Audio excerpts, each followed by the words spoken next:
आप सबसे और सबके सामने से माननीय योगी जी का स्वागत करता हूं। आप सबका उज्जवल जाइए। योगी योगी योगी योगी योगी योगी योगी योगी योगी योगी योगी।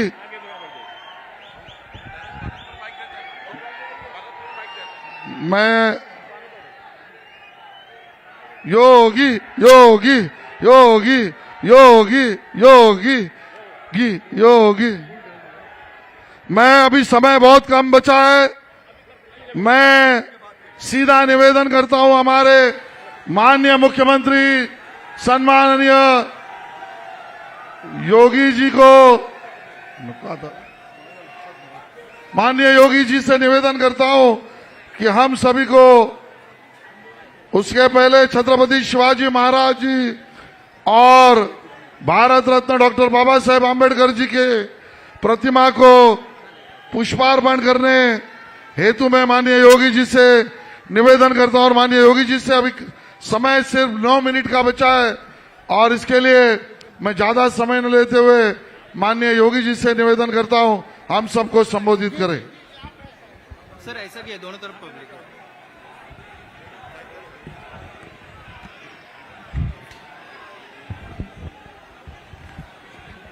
भारत माता की, भारत माता की, भारत माता की। छत्रपति शिवाजी महाराज की, छत्रपति शिवाजी महाराज की।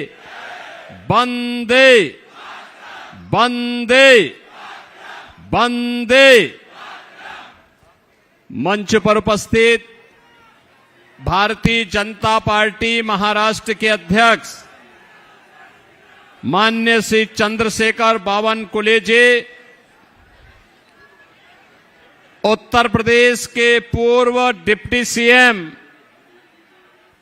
राज्यसभा के माननीय सांसद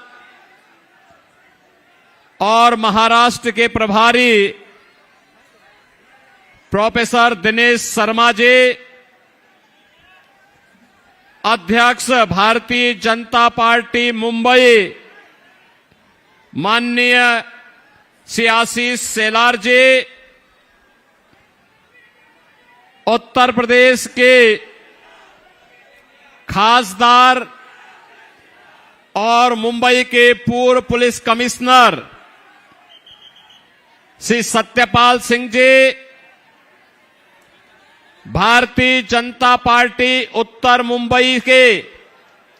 मध्य मुंबई के प्रत्याशी माननीय श्री उज्जवल निकम जी, हमारे सभी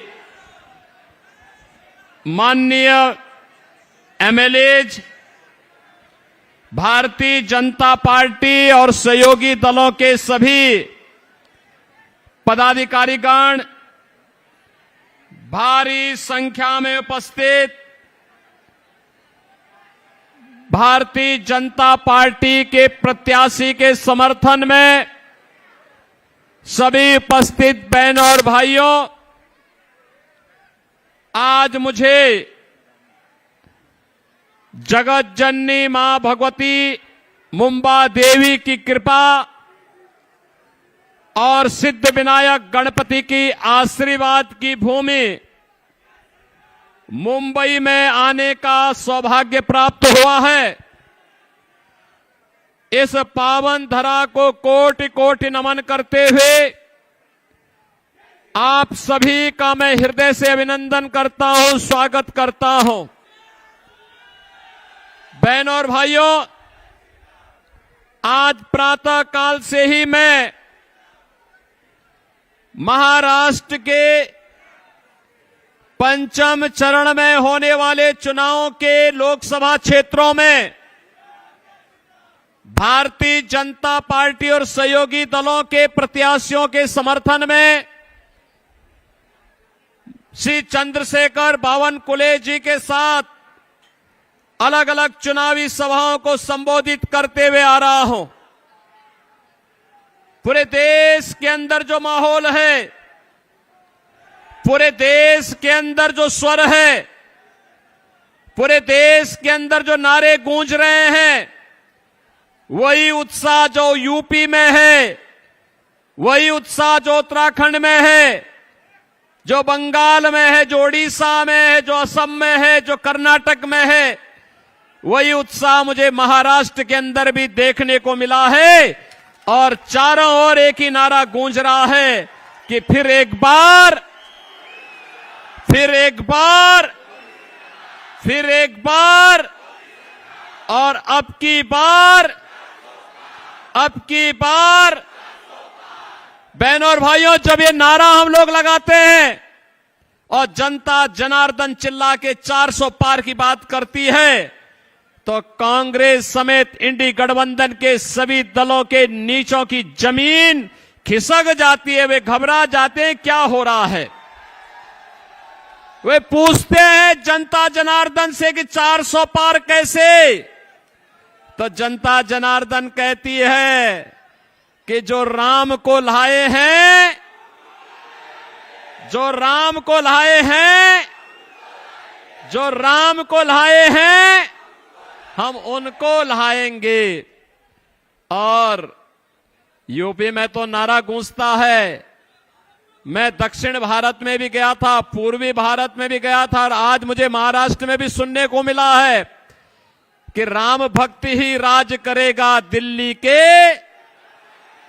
तो बहनों और भाइयों, ये चुनाव राम भक्तों और राम द्रोहियों के बीच में आकर के अब सिमट गया है। जो राष्ट्र भक्त है वही राम भक्त है, और जो राम भक्त है वही राष्ट्र भक्त है। और देखो, एक राष्ट्र भक्त आपके बीच में भारतीय जनता पार्टी का प्रत्याशी बनकर के उत्तर मध्य मुंबई से भी इस उज्जवल निकम के रूप में आपके बीच में आए हैं। बहनों और भाइयों, आप याद करिए, याद करिए मुंबई के उस खतरनाक हमले को, जिस हमले ने यहां पर सैकड़ों लोगों का तात किया था, जिसने हेमंत करकरे को शहीद किया था, जिसने हमारे इस मुंबई एटीएस के उन बहादुर अधिकारियों को, जिन्होंने बलिदान किया था, आज कांग्रेस बेशर्मी के साथ उन बहादुर अधिकारियों की शहादत पर, उनके बलिदान पर प्रश्न खड़ा करके कसाब जैसे कसाई को महिमा मंडित करने का कार्य कर रही है, और उसको फांसी के फंदे तक पहुंचाने का काम किया था श्री उज्जवल निकम ने। बहनों और भाइयों, इस प्रकार के जब ब्रिलियंट प्रोसिक्यूटर जब भारत की न्यायपालिका के साथ जुड़ते हैं तो न्यायपालिका का गौरव भी बढ़ता है। और तब ये माफिया और आतंकवादी जितने भी हैं, इनके पैर कांपते हैं, इनको इनके किए की सजा मिलती है, और मुंबई के हमलों के गुनाहगारों को उनकी उचित सजा दिलाने वाला,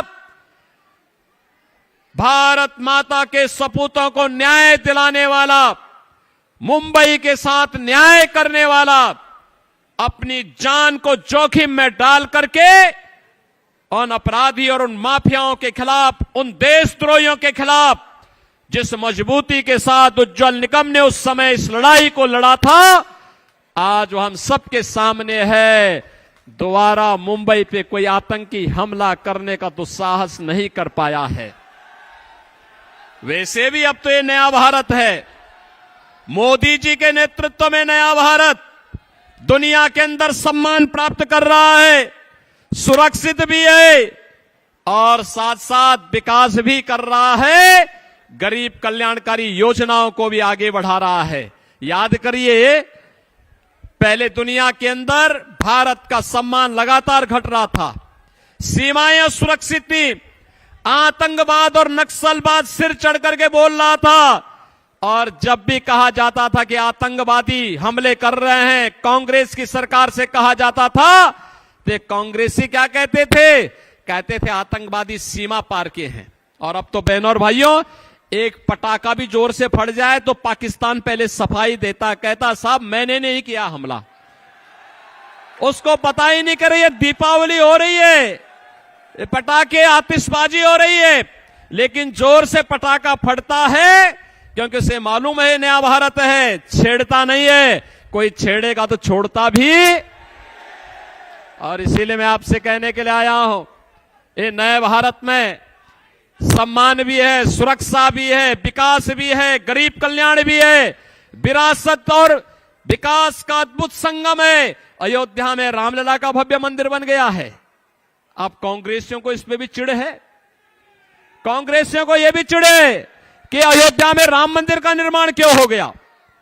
हम कहते हैं देखो उत्तर प्रदेश में तो इनके अलग अलग बयान आ रहे हैं। कोई कहता है यूपी में कि राम मंदिर बेकार बना, कोई कहता राम मंदिर भारत में नहीं बनना चाहिए था। मैंने कहा देखो मोदी जी के नेतृत्व में हमें राम मंदिर जहां बनाना था हमने बना दिया है, जन्मभूमि में बनाना तो बना दिया। मैं कांग्रेसियों से कहता हूं भाई आपको मौका है, आप भी इटली में एक राम मंदिर का निर्माण करा दीजिए, और राम मंदिर से चिढ़ है तो वहां बजरंग बली का ही एक मंदिर बना दीजिए। लेकिन बहनों और भाइयों भगवान इनको सद्बुद्धि नहीं देंगे। कांग्रेस के नेता कहते हैं कि सत्ता में आएंगे तो राम मंदिर को धुलवाएंगे। अरे रामलला ने वहां लायक तुम्हें छोड़ा ही नहीं कि तुम सत्ता में आ पाओगे, क्योंकि तुम तो राम के अस्तित्व पर प्रश्न खड़ा करने वाले हो, भारत के अस्तित्व पर प्रश्न खड़ा करने वाले हो, इसलिए तुम्हें मौका नहीं मिलने वाला है। और इसलिए बहनों और भाइयों मैं तो आपसे अपील करने के लिए आया हूं, राम भक्तों राम द्रोहियों के बीच के इस चुनाव में जो राम भक्त है वही राष्ट्र भक्त भी है, और जो राष्ट्र भक्त है वही विकास भी करेगा, सुरक्षा भी करेगा, आपकी पैरवी भी करेगा। और उज्जवल निकम तो बहनों और भाइयों आपके विकास की पैरवी वैसे ही करेंगे। 100% गारंटी, मोदी की गारंटी को जमीनी धरातल पर उतारने का काम करेंगे। इसीलिए हम लोग आए हैं आपसे अपील करने के लिए। मैं आपसे अपील करूंगा, 20 मई को इलेक्शन है, 20 मई के इस इलेक्शन में भाजपा के प्रत्याशी श्री उज्जवल निकम जी को भारी बहुमत से विजयी बना के भेजेंगे। पीछे तक आवाज आनी चाहिए, हाथ खड़े होते हुए दिखने चाहिए भैया। आपकी आवाज हो सकता है मंच तक उतनी देर तक तो कुछ देर में आने में लगे, लेकिन आपके हाथ उठेंगे तो मुझे दिखाई देगा। करेंगे कमल चुनाव चिन्ह पर एक एक वोट मोदी जी को तीसरी बार भारत का प्रधानमंत्री बनाने में योगदान देगा। और मोदी जी को मिलने वाला कमल चुनाव चिन्ह पर एक एक वोट ये कांग्रेस के अंदर, इंडी गठबंधन के अंदर जो ये औरंगजेब की आत्मा घुस गई है, इसको समाप्त करने में योगदान देगा, भारत को आत्मनिर्भर और विकसित भारत बनाने में योगदान देगा। आप सहमत हैं? विकसित भारत बनना चाहिए, आत्मनिर्भर भारत बनना चाहिए।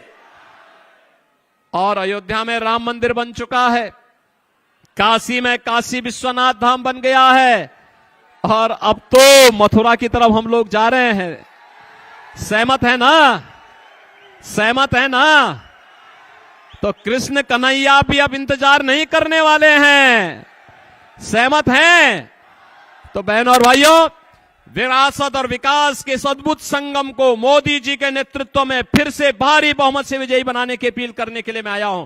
सभी लोग कमल चुनाव चिन्ह पर से उज्जवल निकम को भारी बहुमत से विजयी बनाने की अपील कर रहा हूं।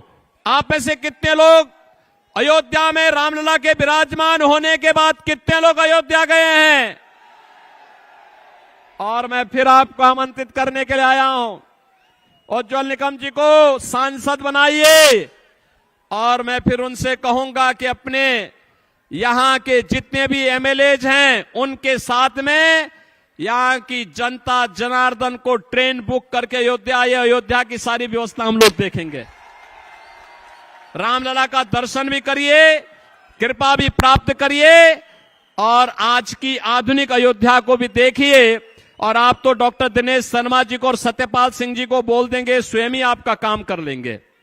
बहन और भाइयों, आप सब एक साथ मेरे साथ बोलेंगे, भारत माता की, भारत माता की, भारत माता की, जय श्री राम, जय जय श्री राम।